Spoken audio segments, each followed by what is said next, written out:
நலம் என்கிற விஷயம், நலம் என்கிறது எப்பொழுதும் ஒரு தட்டையான பாலம் கிடையாது. ஒரு மருத்துவனுக்கும் ஒரு நோய்க்கும், இல்லை என்றால் ஒரு நோயாளிக்கும் நோயை சிகிச்சை செய்யக்கூடிய மருத்துவருக்குமான பாலத்தில் நலம் உட்கார்ந்துருக்கிறது இல்லை. நலம் என்பது ஒரு 360 டிகிரியிலையும் இருக்குது. நலம் கடையில் வாங்கிவிட முடியாது. ஒரு மருந்துகளால் நலத்தை வாங்கிவிட முடியாது. மருந்துகளால் சில சுகவீனங்களை போக்க முடியும், அவ்வளோதான். நான் டொரண்டோவில் கனடாவில் கடந்த ஆண்டுக்கு முந்தைய ஆண்டு 2023 வேர்ல்டு NCD காங்கிரஸ் நடந்துச்சு. உலகம் முழுக்க இருக்கக்கூடிய இந்த நான் கம்யூனிகபிள் டிசீஸில் மிகப்பெரிய அளவில் ஆய்வு செஞ்சு கொண்டிருக்கிற பல மருத்துவ அறிஞர்கள்லாம் சேர்ந்து நடத்தின கருத்தரங்கு.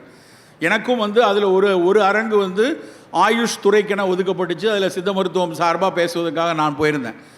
அத்தனை பேர் மெக்சிகோவிலேருந்து, சைனாவிலேருந்து, ஆப்பிரிக்கன் கண்ட்ரிலேருந்து, எல்லா இடத்துலையும் சுகர் பிரச்சனை, எல்லோரும் பேசுகிறாங்க. கடைசியாக நிறை உரை கடைசியாக பேசுவாங்க இல்லையா, அந்த வேர்ல்டு NCD காங்கிரஸோட பிரசிடெண்ட் ஒரு லேடி, ஒரு அம்மா. அந்த அம்மா அவங்க அமெரிக்காவில் இருக்கக்கூடிய ஒரு பெரிய பேராசிரியை. அந்த அம்மா நிறை உரை ஆட்டுறாங்க. கடைசி ஸ்லைடு என்ன தெரியுமா? கடைசி ஸ்லைடு தான் நமக்கான முதல் செய்தி. அதுதான் அவங்க என்ன சொன்னாங்கன்னா, எல்லோரும் சொல்வது, படிப்பதற்கு சொல்வது போல அவர்கள் சொன்னது, கேட்ச் தெம் யங். சிறு வயதிலிருந்தே சர்க்கரைக்கான கட்டுப்பாட்டை உங்கள் குழந்தையிடம் விதையுங்கள். ரொம்ப முக்கியமான கருத்து.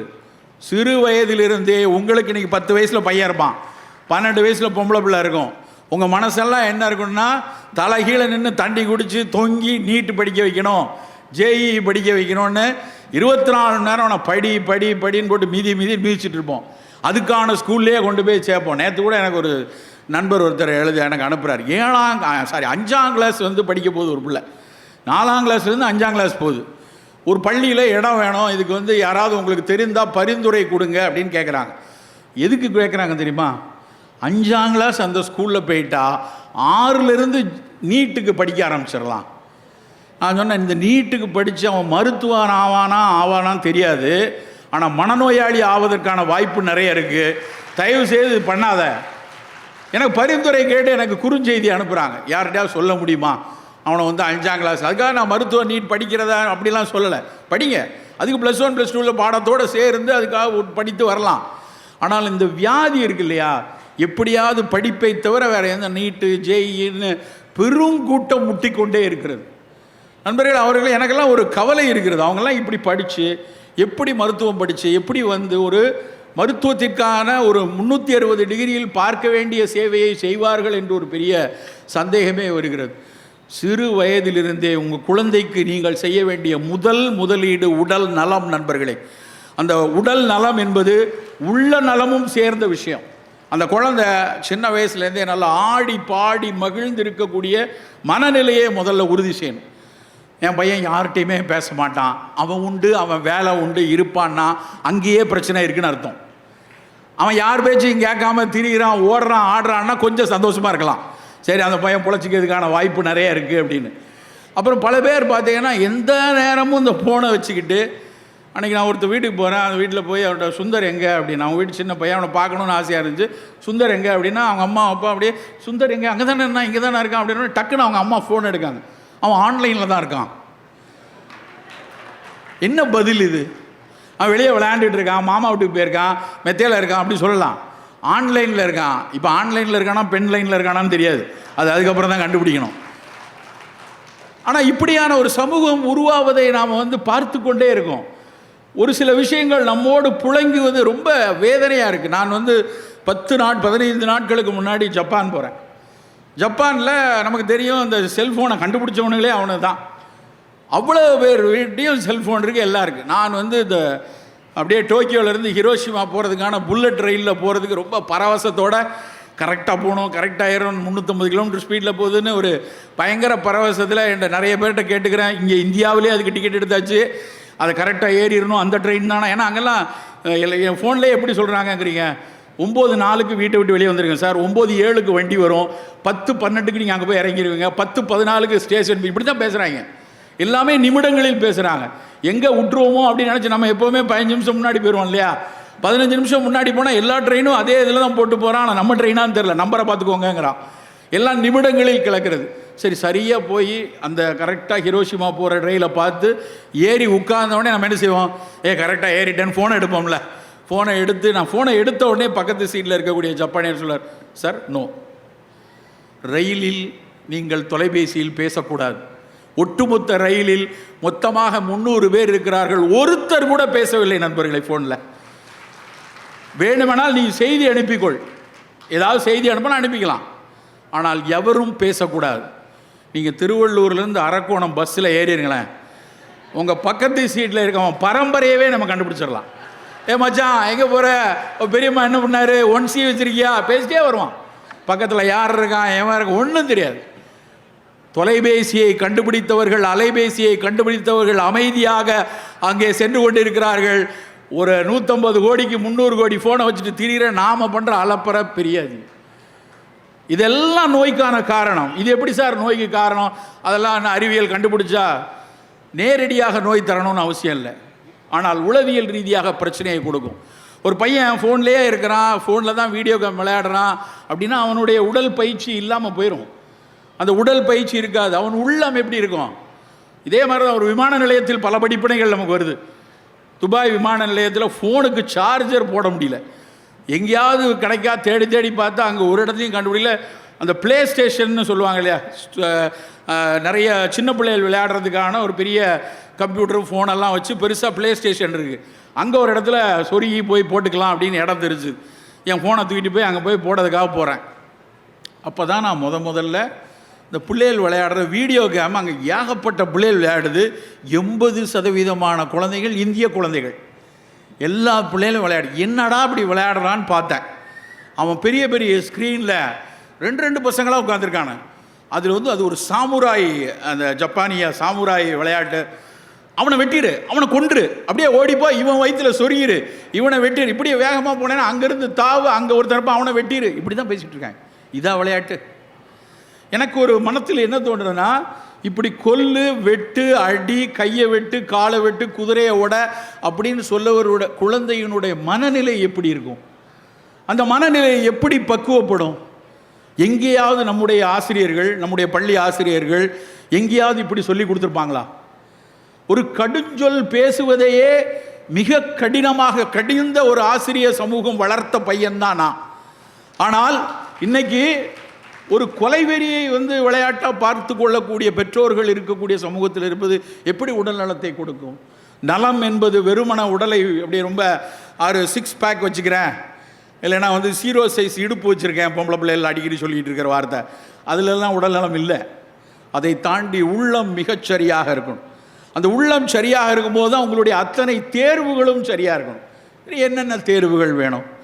சிறு வயது முதலே, 45 வயசுக்கு அப்புறம் சுகர் வந்ததுக்கப்புறம் சர்க்கரை எடுக்க வேண்டாம்னு சொல்கிறது பைத்தியகாரத்தனம். சுகர் வந்ததுக்கப்புறம் நீ எடுக்காமல் தான் இருக்கணும், இல்லைன்னா உயிரோடு இருக்க முடியாது. அது கட்டாயம். ஆனால் சிறு குழந்தை முதலே சர்க்கரை மீதான பிடிப்பை நாம் குறைத்தாகணும். இதுதான் இன்றைக்கி உலகம் முழுக்க சொல்கிறது. வெள்ளை சர்க்கரை வேண்டாம், சின்ன பிள்ளையிலேருந்தே வேண்டாம். என்ன வேணும்? சின்ன பிள்ளையிலேருந்தே இனிப்பு என்றால் இனிப்பு வேண்டாத பொருள் இல்லை. இனிப்பு உடலை வளர்க்கக்கூடியது, 6 சுவையில் தலையானது. ஆனால் அந்த இனிப்பு பழங்கள்லேருந்து வரட்டும். தினம் பழங்கள் சாப்பிட சொல்லுங்கள் குழந்தைகளுக்கு. அந்த இனிப்புக்கு பழங்களை எடுப்போம். வாழைப்பழத்தினுடைய இனிப்பு குழந்தைகளுக்கு ஆகச்சிறப்பு. சர்க்கரை வியாதிக்காரங்க மட்டும்தான் வாழைப்பழம் சாப்பிடாதுன்னு சொல்கிறோம். ஆனால் எத்தனை விதமான வாழைப்பழம் இருக்குது நண்பர்களே. நமக்கு ஒரு விஷயத்தை நல்லா கவனமாக பார்க்கணும். இன்றைக்கி பட்ஜெட் தொடரில் இன்றைக்கி பட்ஜெட் கூட்டத்தில் எல்லாருக்கும் மகிழ்ச்சியாக இருக்கக்கூடிய ஒரு அறிவிப்புன்னு வந்தது. என்ன அறிவிப்புனா, காஞ்சிபுரத்தில் இருக்கக்கூடிய புற்றுநோய் மருத்துவமனை மிகப்பெரிய அளவில் மேம்படுத்தப்படுகிறது. 140 கோடி ரூபா அதுக்கு ஒதுக்கீடு பண்ணியிருக்காங்க. மனசுக்கு ரொம்ப சந்தோஷமாக இருக்கு. ஏன்னா பக்கத்தில் ஒரு விளிம்பு நிலை மக்களுக்கும் உதவி செய்யக்கூடிய ஒரு மாபெரும் மருத்துவமனை அது. அந்த அறிஞர் அண்ணா புற்றுநோய் மருத்துவமனை. அதில் நிறைய வசதி குறைவுகள்லாம் இருந்துச்சு. ஆனால் அதையெல்லாம் மேம்படுத்தி இன்றைக்கி எல்லாருக்கும் பயன்படுத்தக்கூடிய அளவில் அது வந்திருக்கு. ஆனால் அதுக்கு பின்னாடி இருக்கிற ஒரு செய்தி என்ன தெரியுமா? நமக்கெல்லாம் தெரிந்த விஷயம், சர்க்கரை நோய்க்கு இந்தியா தலைநகரமாக இருக்குன்னு எல்லாருக்கும் தெரியும். இங்கே இருக்கிறதுல ஒரு 400 பேர் இருக்கீங்கன்னா எழுதி கையெழுத்து போட்டு இங்கே கொடுத்துட்டு போகலாம், 100 பேருக்கு டயபெட்டிக் இருக்குது அப்படின்னு. அரசு சொல்கிறது, நம்ம அறிவியல் எல்லாம் சொல்கிறது, 10 to 11% தெரிந்த சர்க்கரை நோயாளிகள் இன்னொரு 15% எப்போ வேணாலும் சர்க்கரை வியாதியாக மாறக்கூடிய ஐஜிடி அப்படின்னு சொல்லக்கூடிய இம்பேர்டு குளுக்கோஸ் டாலரன்ஸ் இருக்கக்கூடிய ஒரு இளநிலை சர்க்கரை வியாதிக்காரர்கள் ஏகப்பட்ட பேர் இருக்காங்கங்கிறது தான் செய்தி. அப்போ பார்க்கும்போது பெரிய அளவில் சர்க்கரை நோய் இருக்குன்னு நம்ம எல்லாருக்கும் தெரிஞ்ச விஷயம். இந்தியா தான் உலகின் சர்க்கரை நோய்க்கான தலைநகரம் என்பதும் தெரிஞ்ச விஷயம். இப்போது புதிதாக வந்திருக்கிற விஷயம் என்னென்னா, இந்தியா தான் புற்றுநோய்களுக்குமான தலைநகரமாக ஆகி கொண்டிருக்கிறது நண்பர்களே. அதற்கு ரொம்ப முக்கியமான காரணத்தில் ஒன்று, சர்க்கரை நோயினுடைய கட்டுப்பாடு சரியில்லாததும் ஒரு முக்கியமான காரணம். 1/6 of cancer victim uncontrol diabetic அப்படிங்கிறதான் மருத்துவ அறிவியல். அதாவது கிட்டத்தட்ட கட்டுப்பாடு இல்லாத சர்க்கரை நோயாளிகளில் 15% பேர் புற்றுநோய்க்கான வாய்ப்பை தங்களுடைய ஆயுட்காலத்தில் வைத்திருக்கிறார்கள். இப்போ ஒரு விஷயம் புரிஞ்சுக்கணும், சர்க்கரை வியாதின்னு வருதுன்னா ஃபஸ்ட்டு டிகேட்டில் ஒன்றுமே செய்யாது. இப்போ 30 வயசில் ஒரு சர்க்கரை வியாதி ஒருத்தருக்கு தெரிய வருது, நான் நல்லா இருக்கேன்ப்பா, எனக்கு ஒன்றும் இல்லை, இவங்க தான் ஏதோ நம்பரை மாற்றி சொல்லிகிட்டு இருக்காங்க, பேசாமல் இருப்பான். 10 வருஷம் எந்த எவிடன்ஸும் இருக்காது, ஒரு சிம்டம் தெரியாது, ஆனால் சர்க்கரை கூடிக்கொண்டே இருக்கும். அடுத்த 10 ஆண்டுகளில், ரெண்டாவது செகண்ட் டிகேடில் சிறு சிறு நோய் எதிர்ப்பாற்றல் குறைவால் வரக்கூடிய சிக்கல் மட்டும் வரும். ஆனால் 3வது 10 ஆண்டுகள், தேர்ட் டிகேட் வரும் பொழுது சர்க்கரை வியாதியினால் வரக்கூடிய மாரடைப்பு, சர்க்கரை வியாதியினால் வரக்கூடிய பக்கவாதம், சர்க்கரை வியாதியினால் வரக்கூடிய புதிய புதிய புற்றுநோய்கள் பெரிய அளவில் வருவதற்கான சாத்தியங்கள் பெரிய அளவில் இருக்கிறது. நண்பர்களே, ரொம்ப ரொம்ப ரொம்ப கவனமாக இருக்க வேண்டிய இடம் சர்க்கரை வியாதி தான். நேற்றைக்கு கூட ஒரு மருத்துவ அறிஞர்களோடு சேர்ந்த விஷயத்தில் தமிழகத்தில் மிக தலையாய செய்ய வேண்டிய மருத்துவ சவால்னால் என்ன நினைக்கிறீங்கன்னு என்ற ஒரு கேள்வி கேட்டான். ரொம்ப ரொம்ப முக்கியம், இது ரொம்ப இம்பார்ட்டன்ட் அப்படின்னா என்ன செய்யணும் அப்படின்னு கேட்டால், எனக்கு ரொம்ப யோசிச்சு பார்த்தா உடனே தோன்றுறது, இந்த சர்க்கரை வியாதியினுடைய கட்டுப்பாட்டை மிக தீவிரமாக வலுப்படுத்த வேண்டும். சரி, எப்போ ஆரம்பிக்கிறது அதுக்கான செயல்பாட்டை? முன்னாடிலாம் சொல்லுவோம், சர்க்கரை வியாதினா நாங்கள் படிக்கிற காலத்தில் அதுக்கு பேர் ரிச் மேன் டிசீஸ், பணக்காரர்களுக்கான வியாதி. நாங்கள்லாம் ரொம்ப ஜாலியாக சொல்லுவோம், டேய் அதெல்லாம் வயிற்று பசி இருக்கவனுக்கெல்லாம் வராதுடா, முட்டில் பசி இருக்கும்போது முந்திரி பருப்பை வறுத்து திம்மாம்பார், அவன் தாண்டா சர்க்கரை வியாதியில் போடுவான். நமக்கெல்லாம் நம்ம தினம் இப்படி உழைக்கிறோம், ஓடா இருக்கோம், வேர்த்து வெளியே, நமக்கெல்லாம் வராதுன்னோம். ராமச்சந்திரா மருத்துவக் கல்லூரியில் ஒரு 10 வருஷத்துக்கு முன்னாடி ஒரு ஆய்வு செய்தார்கள். அதில் கிட்டத்தட்ட 5000 பேருக்கு பர்சி ஸ்டடின்னு சொல்லுவாங்க, எபிடமாலஜிக்கல் ஸ்டடி. அந்த ஸ்டடி பண்ணப்புறம் அப்போ பேராசிரியர் தனியாச்சலம் சொன்னார், அப்போ தான் அவரோட பெரிய இதய நோய் சிகிச்சை நிபுணர், அவர் தான் அந்த ஒட்டுமொத்த ஆய்வை நடத்தினார். அவர் தான் முதலில் சொன்னார், வந்த அத்தனை 4000 பேரில் பல பேர் ஏழைப்பாளைகள், பல பேர் தினசரி தொழிலாளிகள், பல பேர் உடல் உழைப்பை மட்டுமே வைத்து ஊதியம் பெறுபவர்கள், அவர்களையும் நிறைய பேருக்கு சர்க்கரை வியாதி இருக்குது அப்படின்னு. கிராமப்புறங்களில் இன்றைக்கு யோசிச்சு பாருங்கள், எத்தனை கிராமத்தில் எவ்வளவு விவசாயிகள் சர்க்கரை வியாதியோடு இருக்காங்கன்னு. பெரிய அளவில் பெருகி கொண்டே இருக்கிறது. எங்கே துவங்க வேண்டும் இதற்கான கட்டுப்பாட்டை, எங்கிருந்து துவங்க வேண்டும், எப்படி துவங்க வேண்டும், இந்த கேள்வி எல்லோருக்குள்ளேயும் ஓடிக்கிட்டே இருக்குது. இல்லை குலதளிச்சு அப்படியே அந்த பழத்தை அறுத்து ஒரு 120 பழம் கிட்ட 150 பழம் இருந்திருக்கும்னு நினைக்கிறேன். ஒரு 4வது கொலை அது. ஒரு ஆட்டோ ஓட்டுநர் என்கிட்ட சார், நீங்கள் வீடு இப்போ தான் கட்டியிருக்கீங்க கேள்விப்பட்டேன், இந்த வாழை மரம் வைங்க சார், நல்லா காய்க்கும்னு சொன்னார். நேற்று 4வது 5வது கொலை அது. அந்த வாழைப்பழத்தை எடுத்து அந்த சுவை, அந்த பழுத்த அந்த குலையிலிருந்து எடுத்து முதலில் பழுத்த அந்த பழத்தை அப்படியே தேன் அமிர்தமாக சாப்பிட்றேன். அதனுடைய ஒவ்வொரு தாராக அறுத்து, ஒரு சீப்பாக அறுத்து ஒவ்வொரு நண்பருக்காக ஃபோன் பண்ணுறேன், டேய் வாழைப்பழம் பழுத்துருக்கு, அதுக்கு உனக்கு கொடுத்து விடுறேன், வாழைப்பழத்தை யாரா சாப்பிடுவாங்க, நீயே வச்சுக்கோடா, வேணா பக்கத்தில் எங்கேயாவது பிள்ளையார் கோயிலில் வேணால் போய் கொடு. பல பேர் வாழைப்பழத்தை 10 ஸ்டாண்டாக மட்டும்தான் வச்சுருக்கான், மறந்துட்டானுங்க. யார் வீட்டுக்காவது நம்ம இப்போல்லாம் போகிறோம் வீடுகளுக்கு, யாராவது வீட்டுக்கு போகும்போது வாழைப்பழம் வாங்கிட்டு போங்களேன், வந்துட்டாயா, நம்மளாம் ஆப்பிள் வாங்கிட்டு போகணும், அப்படியே மெரிடியன் ஃப்ரூட், ஆரஞ்சு, இல்லைன்னா கிவி, இல்லைன்னா டிராகன், அது வாங்கிட்டு போனால் தான் மதிப்பு. ஆனால் நம்ம ஊர் பழத்தை எடுத்துகிட்டு போகிறதுக்கு மதிப்பு இல்லை. சவுதியிலிருந்து வரேன், என்னுடைய பேக் ஹேண்ட் லக்கேஜ் 7 கிலோ, ஆனால் அன்றைக்கி ஒரு 8.5 கிலோ ஆகிடுச்சு. என்ன 8.5 கிலோன்னா, சார் அதெல்லாம் அனுப்ப பண்ண முடியாது சார் அப்படின்னா. என்ன பண்ணான்னு எனக்கு தெரியல. அதில் 3 கிலோ பேரிச்சம்பழம் இருக்குது. அதை திறந்து அங்கே அஜ்வா அப்படின்னு இஸ்லாத்தில் கொண்டாடப்படக்கூடிய பேரிச்சை அது, அதை ஒரு நண்பர் சொன்னார்னு சொல்லி அதை வாங்கி வச்சுருக்கேன். நான் அப்புறம் அந்த பேரிச்சம்பழத்தை மட்டும் எடுத்து வழியை நம்பர்கிட்ட கொஞ்சம் கொடுத்துடலான்ட்டு அதை எடுக்கிறேன். அந்த விமான சிப்பந்தி சொல்கிறார், பேரீச்சை கொண்டு போகிறீர்களா, எடுத்துகிட்டு போங்க, எங்கள் ஊர் பழம். அவன் நாட்டு பழத்தை அவன் பெருமைப்படுகிறான். ஆனால் நாம் நம்ம வாழைப்பழத்தை சிறுமையாக யோசிக்கிறோம். கொய்யா பழத்துக்கு மேலே எவ்வளவு நாளாக ஒரு சிறுமை இருந்துச்சு, போடாங்க கொய்யான் இருந்தானுங்க. ஆனால் கொய்யாவை பற்றி national institute of nutrition doctor Gopal அவர் எழுதிய புத்தகத்தில் தான் முதல்ல படித்தேன். இருக்கிற பழங்கள்லேயே ஆகச் சிறந்தது சிகப்பு கொய்யா. அந்த கொய்யாவினுடைய சிவப்பு கொய்யாவில் அந்த கொய்யா பழத்தில் விட்டமின் சி இருக்குது, பி இருக்குது, ஃபைபர் இருக்குது. அதில் இருக்கக்கூடிய சிவப்பு நிறத்துக்குள்ள லைகோபீன் இருக்குது. லைகோபீன்கிறது ஒரு மிகச்சிறந்த ஆன்டி ஆக்சிடென்ட். அப்போ நம்ம வீட்டு பிள்ளைகளுக்கு இனிப்பு வேண்டும் என்றால் பழங்களை கொடுக்க வேண்டும் நண்பர்களே. தினம் ஒரு பழம் சாப்பிடட்டும். காலையில் கண்டிப்பாக அது நேந்திரனா, செவ்வாழையா, ரஸ்தாலியா, கதலியா, மலை வாழைப்பழமா, சிறுமலை பழமா, நாட்டுப்பழமா, மோரிசா, எத்தனை பழம் இருக்குது வாழைப்பழத்தில். ஒரு பழத்துக்கு ஒரு மருத்துவ குணம் இருக்குது. செவ்வாழை சாப்பிட்டோன்னா நின்று கொண்டே பணியாற்றக்கூடிய ஆசிரியர்கள், நின்று கொண்டே பணியாற்றக்கூடிய காவலர்கள், அவங்களுக்கு குதிகாலில் ஒரு வலி வரும். அந்த குதிகால் வலிக்கு நவீன மருத்துவர்கள் கால்கேனியஸ் பர் இருக்கலாம், இந்த கால்கேனியஸ் போனில் ஒரு முள் மாதிரி ஃபார்ம் ஆகிருக்கலாம், இல்லைன்னா பிளான்டார் ஃபேசைட்டிஸ், அதுக்கு மேலே இருக்க ஃபேஸியாக கொஞ்சம் இன்ஃப்ளேம் ஆகிருக்கும் அப்படின்னு சொல்லுவாங்க நவீன மருத்துவர்கள். அதுக்கு ஆகச்சிறந்தது செவ்வாழை. ஒல்லியாக மெலிந்து இருக்கிறதா நேந்திரன் வாழை கொடுக்கலாம். மலச்சிக்கல் இருக்கிறதா எங்கள் ஊர் பக்கத்தில் நான் சாரெலாம் திருநெல்வேலிக்காரங்க நாட்டுப்பழம்னு சொல்லுவோம். அந்த நாட்டுப்பழத்துடைய தொலியை உரித்தோம்னா தொலி வந்துருச்சான்னு தெரியாது, அவ்வளோ நார் இருக்கும், நாராக இருக்கும். நாளைக்கு மாரி செல்வராஜ் சார் வராரு, வாழையை பற்றி நீங்கள் இன்னும் கொஞ்சம் கேட்கலாம். அந்த வாழைப்பழத்தை அவ்வளோ விரும்பி சாப்பிடுவோம். எங்கள் அப்பா எங்கள் தாத்தாலாம் சொல்லுவார், ஒழுங்காக வெளிக்கு போலேன்னா தினம் காலையில் அதை சாப்பிட்றா. சின்ன பிள்ளையில் அப்பா அம்மாக்கள் மிக கவனமாக பார்க்குற இடம், ஒழுங்காக கொல்லைக்கு போகிறானா, ஒழுங்காக வெளியே போகிறானா, எல்லா பிள்ளைகளையும் பார்ப்பார்கள்.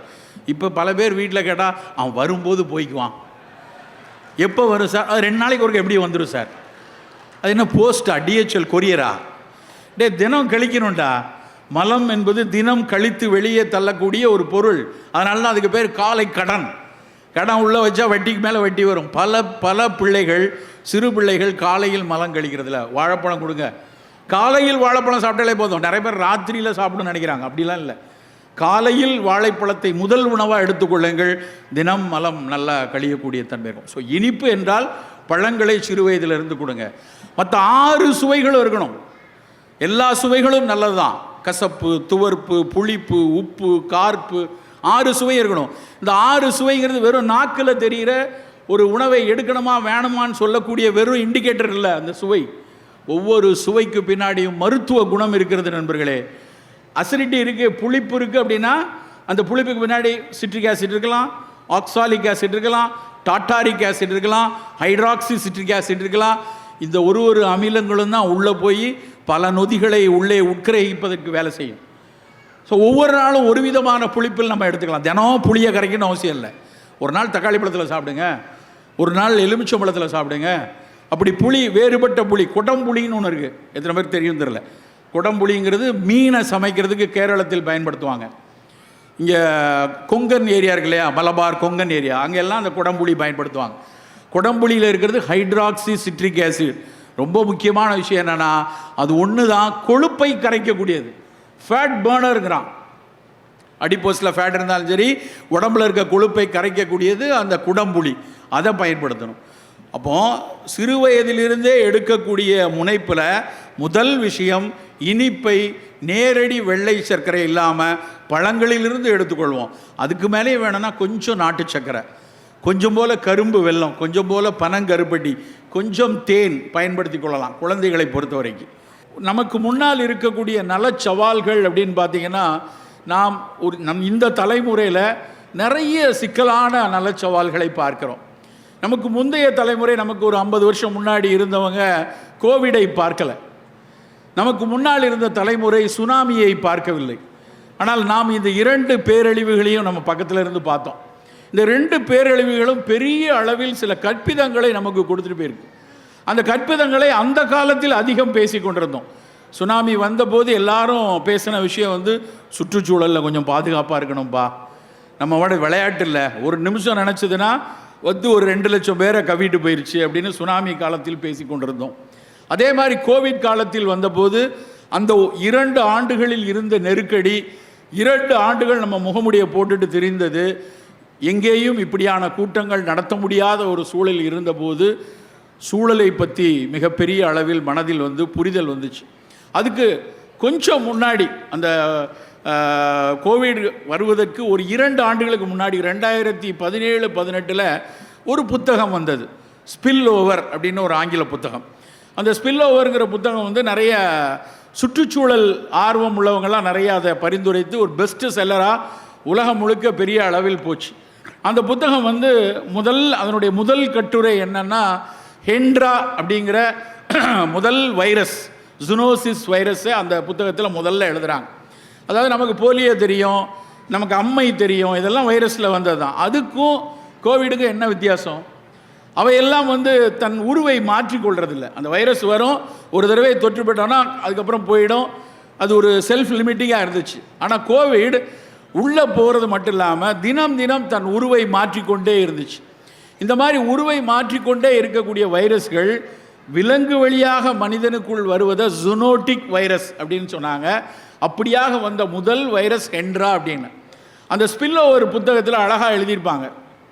ஆஸ்திரேலியாவில் பிரிஸ்பேன் பக்கத்தில், பிரிஸ்பேன் குதிரை பந்தயங்கள் நடக்கிறதுல ரொம்ப ரொம்ப பெரிய இடம். அதில் அங்கே குதிரை பந்தயத்தில் குதிரைகளை மேய்த்து கொண்டிருந்தக்கூடிய, குதிரைகளை பார்த்து கொண்டிருந்த ஒரு பெரிய களம். அந்த களத்தில் இருந்த அந்த குதிரைகளில் திடீரென மளமளவென ஒரு 7-8 குதிரைகள் இறந்து போகிறது. இறந்து போகிற ஒவ்வொரு குதிரையும் பல லட்சம் மதிப்புள்ளது. உடனே அங்கே உள்ளவங்கெல்லாம் என்ன சொல்கிறாங்கன்னா, இதெல்லாம் ஏதோ இன்சூரன்ஸுக்காக விளையாடுறாங்க, இந்த குதிரைகள் இறந்து போகிறதெல்லாம் சாதாரணமாக நடக்காது, இவங்க ஏதோ விஷம் வச்சுட்டாங்க போல இருக்குது அப்படின்னு ஒரு ரூமரை கிளப்புறாங்க. அந்த குதிரைகளை மேற்பார்வை செய்து கொண்டிருந்த அதனுடைய சூப்பர்வைசர் குதிரை இறந்து போனது போலவே மூக்கில் நீர் வடிந்து சுவாச திணறல் ஏற்பட்டு அவரும் இறந்து போகிறார். அப்புறம் தான் கொஞ்சம் அச்சம் வந்தது. உடனடியாக அங்கே இருக்கக்கூடிய ஒரு வெட்டினரி சர்ஜனை, வெட்டினரி ஃபிசிஷியன் எல்லாம் கூட்டு கேட்குறாங்க, சாதாரணமாக விலங்குகளுக்கு வர்ற நோய் மாதிரி தெரியல, என்ன பிரச்சனைன்னு பாருங்கள் அப்படின்னு. அவரால் கண்டறிய முடியல. அதுக்கப்புறம் அவர் எடுக்கக்கூடிய ஒரு 7-8 நாட்களில் மளமளமளவென அந்த பக்கத்தில் இருக்கக்கூடிய எல்லா குதிரைகளுக்கும் அந்த நோய் வருது. அப்போ தான் ஒரு அச்சம் ஏற்பட்டு உலகம் முழுக்க இருக்கக்கூடிய பல WHO இருந்தெல்லாம் அறிஞர்கள் வராங்க. இதே மாதிரி ஐரோப்பா, ஆப்பிரிக்காவில் ஒரு சில சிம்பன்சிகள் மொத்தமாக செத்து கிடந்ததை பார்த்து ஒரு 4000-5000 சிம்பன்சிகள் இறந்து கிடக்கின்றன, ஏதோ ஒரு பிரச்சனை வருகிறது என்று அவர்களுக்குள் ஒரு பயம் அதுக்கப்புறம் அவங்க கண்டுபிடிச்சி பார்த்தா இது குதிரையிலிருந்து அவருக்கு வந்த அந்த வைரஸுக்கு பேர் ஹென்ட்ரா. அதுதான் முதலில் ஒரு விலங்கு வழியாக மனிதனுக்கு, விலங்குகளோடு புழங்கக்கூடிய பராமரிக்கக்கூடிய மனிதர்களுக்கு இப்படி நோய் வரலான்னு முதல்ல அவர் பார்த்தாங்க. அதுக்கப்புறம் எபோலாவும் அதே மாதிரி அந்த பக்கம் வருது. அப்புறம் சார்ஸு, அப்புறம் மெர்ஸ், இந்த மாதிரி மிடில் ஈஸ்ட் ரெஸ்பிரேட்டரி சிண்ட்ரோம், இது எல்லாமே பறவைகள் மூலமாக, பன்றிகள் மூலமாக ஒன்றா வர ஆரம்பித்தோடனே தான் ஒட்டுமொத்த உலகமும் புரிந்து கொண்டது, இப்படி வைரஸ்கள் இது வழி உடலை பாதிக்கலாம். இதெல்லாம் வரும்போது இந்த செய்தி தான் நமக்கான முதல் செய்தி. அந்த ஸ்பில் ஓவர் புத்தகத்தினுடைய கடைசி இப்படி ஒன்றொன்றை பற்றியாக எழுதிட்டு லாஸ்ட் கட்டுரை, அந்த கடைசி கட்டுரை தான் ரொம்ப முக்கியமானது. அவர் என்ன எழுதுகிறாருன்னா, இப்படி ஹென்ட்ரா, மெர்ஸு, சார்ஸுன்னு நின்றாது, ஒருவேளை சில வைரஸ்கள் வந்தால் ஒட்டுமொத்த மனித இனத்தையும் உட்கார வைத்து விடும். எங்கும் மனிதர்கள் செல்ல முடியாத ஒரு சூழல் வரலாம். எங்கும் ஒருவரை ஒருவர் பார்க்க முடியாத அளவுக்கு சமூக இடைவெளிகள் மிக அவசியமாக ஒட்டுமொத்த உலகமே ஒருவேளை ஸ்தம்பித்தோ காணாமலோ போகக்கூடிய ஒரு சூழல் வரும். அதனால் இப்படியான ஜூனோட்டிக் வைரஸ்களை வராமல் செய்து வருவதற்கான சுற்றுச்சூழலை பாதுகாக்கணும். அதற்கான தடுப்பு மருந்துகளுக்கு அதிக முக்கியத்துவம் கொடுத்து வேக்சின்களை கண்டறிய வேண்டும் என அந்த கட்டுரையை முடிகிறார். இப்படி தான் அந்த ஸ்பில் ஓவர் புத்தகம் 2010, அவர் ஜோசியக்காரர் இல்லை, அவர் ஒரு அறிவியலாளர். அந்த அறிவியலாளர் எழுதிய புத்தகம் அப்படி எழுதுகிறாரு. என்ன அவர் சொன்னாரோ அது 2020-21 நடந்தது. 23 திரும்ப அதனுடைய ரீஎடிஷன் வந்துருச்சு. அதே ஆத்தர் திரும்ப எழுதுகிறாரு, நான் என்னெல்லாம் சொன்னனோ அதெல்லாம் விட்டுட்டு அவர் எழுதியிருக்காரு. அடுத்த கட்டுரையில், அடுத்த புத்தகத்தினுடைய ஒரே ஒரு சாப்டர் மட்டும் கூட எழுதியிருக்காரு. இப்போவாவது வெள்ளையாக இருக்கணும், முடி வளரணும், மூஞ்சி பளபளன்னு இருக்கணுங்கிறதுக்கு மருந்து கண்டுபிடிக்கிறத விட்டுட்டு இது மாதிரியான நோய்களை தடுப்பதற்கும் கையாள்வதற்குமான மருந்துகளை கண்டறியுங்கள் அப்படின்னு அந்த புத்தகத்தை எழுதுகிறாரு. கூடவே அப்பொழுதுதான் ஒட்டுமொத்த உலகமும் ஒரு சொல்லை சொல்கிறது. மொத்த உலகமும் அந்த சொல் ஒன் ஹெல்த், ஒற்றை நலம் அப்படிங்கிற ஒரு விஷயத்தை சொல்கிறாங்க. என்ன அர்த்தம் அப்படின்னா, இனிமேல் எந்த ஒரு விஷயம், எந்த ஒரு வளர்ச்சிக்காக திட்டமிடும் போதோ இல்லை மனிதனின் சில சௌகரியங்களுக்காக செய்யக்கூடிய எல்லா விஷயத்திலையும் இனிமேல் தன்னை மட்டும், மனிதனை மட்டும் யோசிக்கக்கூடிய ஆந்த்ரோபோசென்ட்ரிக் அப்படிம்பாங்க ஆங்கிலத்தில், மனிதனை மையப்படுத்திய உலகமாக இருக்குது. இப்போ இருக்கிற நடக்கிற உலகம் முழுக்க மனிதனை மையப்படுத்திய உலகம். ஆனால் அந்த பூமி மனிதனுக்கானது மட்டுமா? இந்த பூமியை வைரோஸ்பியர் அப்படிம்பாங்க. இந்த பூமியில் மூத்த குடி வைரஸ்கள் தான், ஒட்டுமொத்த குடியும் வைரஸ்கள் தான்.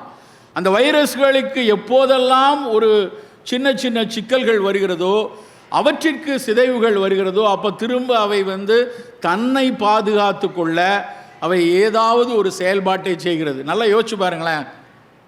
ஸ்பீல்பர்க்னு ஒருத்தர் வரல அப்படின்னா நமக்கு டைனோசரஸை இவ்வளோ அழகாக தெரிஞ்சிருக்காது. டைனோசரஸ்னால் ஏதோ மியூசியத்தில் போய் பார்த்ததோடு தெரிஞ்சிருக்கும். ஸ்பீல்பர்க் படம் வந்ததுக்கப்புறம் அத்தனை பேருக்கும் இவ்வளோ டைனோசரஸ் இருந்துச்சா, மில்லியன் கணக்கில் உலகம் முழுக்க டைனோசரஸ் இருந்துச்சான்னு ஒரு கேள்வி வருது. அடுத்த கேள்வி, அவ்வளோ பெரிய மிருகங்கள், அவ்வளோ பெரிய விலங்கினங்கள் எப்படி ஒரே சமயத்தில் மொத்தமாக காணாமல் போச்சு? அவை ஒன்றை ஒன்று அடித்து அத்தனையும் கொண்டிருக்குமா? வாய்ப்பில்லை. என்னை பொறுத்தவரை மனிதனை தவிர வேற எந்த விலங்கும் அடுத்த தன்னுடைய இனத்தை சக இன அழிப்பு செய்யவே செய்யாது. நம்ம தான் பல காரணங்களுக்காக பல மனிதர்களை கொன்று குவித்து கொண்டிருக்கிறோம். ஆனால் அப்படி செய்திருக்க வாய்ப்பில்லை. அந்த சில கருத்துக்கள் சொல்லுவாங்க, விண்வெளியிலிருந்து ஏலியன்ஸ்லேருந்து கல் வந்துச்சு, ஏலியன்ஸ்லேருந்து ஏற்பட்ட ஏதோ ஒரு காரணத்தினால ஒட்டுமொத்த டைனோசரஸ் காணாமல் போச்சுன்னு. ஆனால் இப்பொழுது இருக்கிற ஒரு மிக முக்கியமான அனுமானம் என்ன அப்படின்னா, சில வைரஸ்களின் தாக்குதல்னால ஒட்டுமொத்தமாக எப்படி கோவிட் வந்தப்போ ஒரு சின்ன சிந்தனை வந்துச்சு, மனித இனமே காணாமல் போயிருமோ அப்படின்னு யோசிச்சோமா இல்லையா எல்லாரும்? அதே மாதிரி ஒரு வைரஸ்னால் அந்த ஒட்டுமொத்த டைனோசரஸ் காணாமல் போயிருக்கலாம். மாமூத் அப்படின்னு ஒரு இனம் நமக்கெல்லாம் தெரியும். மாமூத்னா யானையை விட ஒரு 10 மடங்கு பெருசாக இருந்த அந்த ஸ்காண்டினேவியன் பகுதியில் வட துருவத்தை ஒட்டி இருக்கக்கூடிய ஸ்வீடன், நார்வே போன்ற நாடுகளில் இருந்த ஒரு பெரிய உருவம் உள்ள யானையை போன்ற ஒரு மிருகம், மெகாஃபானா அப்படிம்பாங்க. அந்த மெகாஃபானாங்கிற மிருகம் எப்படி போச்சு, காணாமல் போச்சு? நிறைய அதுக்கும் கருத்துருக்கள் இருக்குது. எப்போ மனுஷன் அந்த பக்கம் போனானோ, எப்போ நியோண்டர்தால் அங்கே போனாங்களோ, எப்போ ஹோமோசெப்பியன்ஸுடைய மூமெண்ட் அங்கே போச்சோ, அதுக்கப்புறம் அதை காணோம்னு ஒரு தியரி இருக்குது. ஆனால் இப்போவும் அதையும் யோசிப்பது என்னவென்றால், ஏதோ ஒரு சிறு கிருமிகளினுடைய தாக்குதல்னால, ஒரு வைரஸ் தாக்குதல்னாலேயோ பாக்டீரியா தாக்குதல்னாலேயோ அவையெல்லாம் அந்த ஒட்டுமொத்த இனம் அழிந்து போயிருக்கலாம். இந்த மாதிரியான அறிவுகள் எல்லாம் சொல்கிற விஷயம் என்னன்னா, இந்த உலகத்தில் நாம் மட்டும் முதலாளிகளோ இல்லை என்றால் நாம் மட்டும் குடியிருப்பவர்களோ கிடையாது. இந்த உலகம் எல்லா உயிர்களுக்கும் ஆனது. நம்ம வள்ளுவ ஆசான் மிக அழகாக பகுத்துண்டு பல்லுயிர் ஓம்புதல் என்று சொல்லியிருக்காங்க. பகுத்துண்டு பல மனுஷன் ஓம்புதல்னு சொல்லியிருக்கலாமே. எல்லா மனிதனுக்கு மட்டும் நம்ம எல்லாம் பிரித்து கொடுத்து சாப்பிடணும்னு அவங்க சொல்லலை. பகுத்துண்டு பல்லுயிர் ஓம்புதல். இந்த பகுத்துண்டு பல்லுயிர் ஓம்புதல்ங்கிற விஷயத்தை தான் இன்றைக்கு ஒற்றை நலம் வலியுறுத்தி சொல்கிறது. அந்த ஒற்றை நலம் என்ன சொல்லுதுன்னா, நீ நல்லா இருக்கணும், நீ உன் உடம்பு நல்லா இருப்ப, நான் என் உடம்பு நல்லா இருக்கணும் அப்படின்னா எப்படி அதனுடைய அழகு இருக்கும்? என்னுடைய இதயம் ஒழுங்காக துடிக்குதா, 72 தடவை ஒரு நிமிஷத்துக்கு துடிக்குதா, என்னுடைய நுரையீரல் 16-20 தடவை சரியாக நிமிஷத்துக்கு சுவாசிக்குதா, என்னுடைய கல்லீரல் சரியாக வேலை செய்கிறதா, என்னுடைய சிறுநீரகங்கள் சரியாக கழிவுகளை வெளியேற்றுகிறதா, அப்போ நான் ஆரோக்கியமானவன் அப்படின்னு தான் நினச்சிட்டு இருந்தோம். ஃபிசிக்கலாக ஃபிட்டாக இருந்தால் நான் ஆரோக்கியமானவன் நினைத்தோம். ஆனால் அது இல்லை. ஃபிசிக்கல் ஃபிட்னஸ் மட்டும் பத்தாது அப்படின்னு 1970க்கு அப்புறம் என்ன சொன்னாங்கன்னா, மென்டல் ஃபிட்னஸ் இருக்கணும், உன்னுடைய உள்ளம் சரியாக இருக்கணும், மன அழுத்தங்கள் இருக்கக்கூடாது, மன விகாரங்கள் இருக்கக்கூடாது, உடலும் நல்லா இருக்கணும், உள்ளமும் நலமாக இருக்கணும், அதுதான் ஆரோக்கியம் என்று 1970 ஆலம் ஆட்டா ரெசல்யூஷனில் WHO உள்ளமும் சேர்த்து பார்க்க சொல்லுச்சு. ஆனால் இப்போ கோவிடில் நமக்கு என்ன, உள்ளமும் நல்லா இருந்து மனவிகாரங்கள்லாம் இல்லாமல், மன அழுத்தமும் இல்லாமல், காலையும் மாலையும் யோகாலாம் பண்ணிட்டு தியானம்லாம் பண்ணிட்டு இருந்த பல பேரையும் கோவிட் கொத்திட்டு போயிடுச்சு இல்லையா? அப்போ இதனால் அவங்களுக்கு ஏன் நடந்தது, அவர்களுக்கு எங்கே போச்சு அப்படின்னப்போ தான் என்ன சொன்னாங்கன்னா, இனிமேல் உன்னுடைய உடல் நலமாக இருந்தால் மட்டும் பத்தாது, உன்னுடைய உள்ளம் நலமாக இருந்தால் மட்டும் பத்தாது, இந்த மண்ணுக்கு கீழே இருக்கக்கூடிய மண்புழுக்கள் நலமாக இருக்கணும், இந்த மண்ணுக்கு கீழே இருக்கக்கூடிய பெயர்தெல்லாத நுண்ணுயிர்கள் எல்லாம் நல்லா இருக்கணும், இந்த பக்கத்தில் இருக்கக்கூடிய வாகை மரத்தினுடைய பூக்கள் நலமாக இருக்கணும், அந்த பூக்களை அதனுடைய தேனை உறிஞ்சக்கூடிய தேன் சிட்டோ இல்லை என்றால் வேறு பறவைகளோ அந்த பறவைகள் நல்லா இருக்கணும், இங்கேருந்து ஒரு 100 கிலோமீட்டர் தள்ளி இருக்கக்கூடிய கடலுக்கு உள்ளே இருக்கக்கூடிய கடல்வாழ் உயிரினங்கள் எல்லாம் நல்லா இருக்கணும், இந்த ஊருக்கு மேலே நிலவை பார்த்து கொண்டு பறந்து கொண்டு இருக்கக்கூடிய பறவைகள் எல்லாம் நல்லா இருக்கணும். இவையெல்லாம் நலமாக இருந்தால் மட்டும்தான் நீங்களும் நானும் நலமாக இருக்க முடியும் என்பதைத்தான் ஒற்றை நலம், ஒன் ஹெல்த். நீ என்ன செய்வனாலும் செய், நீ என்ன வேணாலும் பண்ணுங்க, ஆனால் செய்கிற எல்லா விஷயத்திலும் பிற உயிரிகள் பாதுகாப்பாக இருக்கிறதா? மண்புழுவின் இடத்தை பறித்து விட்டு உனக்கு சுவையான வெள்ளரிக்காய் கிடைக்கும்னா அந்த வெள்ளரிக்காயில் நீ செத்து தான் போவேங்கிறது தான் அதனுடைய அடிநாதம். அதைத்தான் நம்மாழ்வார் ஐயாவும் திரும்ப திரும்ப சொல்லிக்கொண்டே இருந்தாங்க. இந்த மண்ணுக்கு கீழே இருக்கக்கூடிய நுண்ணுயிரிகளை பாதுகாப்பாக வைங்க. மசானா ஃபுகாக்கோ நம்மாழ்வார் ஐயாவுடைய ஆசிரியர், மசானா ஃபுகாக்கோ எழுதிய புத்தகம் இங்கே நூலகத்தில் கண்டிப்பாக இங்கே கண்காட்சியில் இருக்கும். ஒற்றை வைக்கோல் புரட்சி தமிழில் வந்திருக்கு. ஒன் ஸ்ட்ரா ரெவல்யூஷன் என்று அவர் எழுதிய புத்தகம். அதுதான் நம்மாழ்வார் ஐயாவே மாற்றுச்சு, இப்படி யோசிக்க வைத்தது. சோ அண்ட் ரீப், அதுதான் அவருடைய மசானா ஃபுகாக்கோவுடைய தியரி. என்னென்னா, விதை, அப்புறம் போய் உனக்கு வேண்டியதை அறுவடை பண்ணிக்கோ. நடுவில் ஆடு கொஞ்சம் தின்றுமே, நடுவில் பக்கத்தில் இருக்க செடி கொஞ்சம் எடுத்துக்குமே, நடுவில் கொஞ்சம் பூச்சி கொஞ்சம் எடுத்துக்குமே, அதுக்கெல்லாம் போகாதாண்டா உனக்கு. இதுதான் மசானா ஃபுகாக்கோவுடைய தியரி. இது இன்றைய காலகட்டத்தில் சாத்தியமா? எத்தனை உயிரிகள் இருக்கும், எவ்வளோ மக்கள் இருக்கும், நம்ம எல்லாருக்கும் நமக்கு இந்த சாப்பாடு வேணும்னா அப்படிலாம் செய்ய முடியுமான்னு ஒரு கேள்வி வரும். அது உண்மைதான். பசி பஞ்சத்துக்காக மனிதன் பகுத்தறிவு வளர்ந்து நம்முடைய சிந்தனை வளம் கூடி அறிவியல் கரங்கள் கூடினதுக்கப்புறம் நிறைய வளர்ச்சிக்காக எதையோ செய்கிறோம். ஆனால் வளர்ச்சிக்காக செய்யக்கூடிய எல்லா விஷயங்கள்லையும் கொஞ்சம் இந்த உயிரிகளையும் யோசிக்க தவறியதால் தான் நண்பர்களே நமக்கு இத்தனை நோய் கூட்டங்களும் வந்து கொண்டிருக்கிறது.